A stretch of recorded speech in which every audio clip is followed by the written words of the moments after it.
Add mayonnaise to hot water and you'll be surprised. I'll start by adding 6 tablespoons of mayonnaise to this pot of hot water. I'll stir everything with a spatula. You're going to be amazed by this recipe. It will look like this texture here.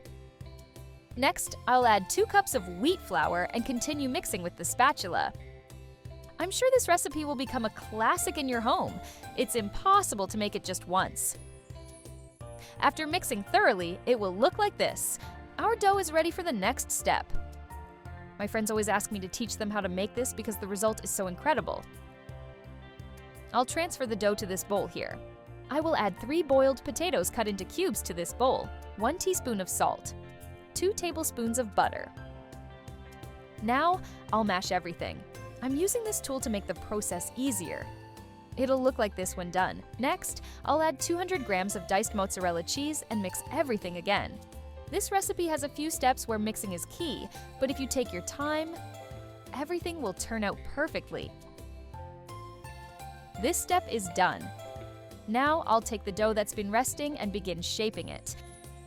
You can use your hands for this. Shape it like this. You can do what I'm doing, it's very easy. Then, I'll use a spatula to cut the dough into strips just like this. I bet you're also finding this preparation method super easy. You'll see how amazing it looks in the end. Have you ever tried a recipe like this at home? If you know any secrets, let me know. I'd love to hear them. Now I'll take these strips and reshape them into a ball. Like this. Then, I'll press them flat with my hand. Yours should look just like mine, like this here. Next, I'll add some of the mixed ingredients we prepared earlier. This amount is perfect.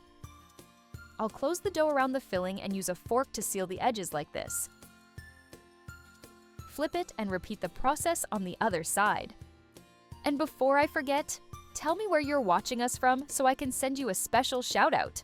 Today's shout out goes to Diego Costa from São Paulo. I'm so happy you're enjoying our recipes. Thank you for following along. Done! It will look like this.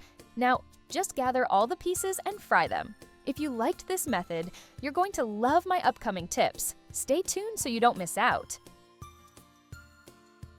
When the pieces turn golden brown like this, I'll transfer them to a plate and enjoy this delicious treat.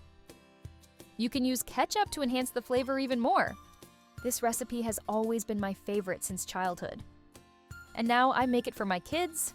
They absolutely love it. When you try it at home, come back and tell me how it turned out. I'm sure your whole family will love it.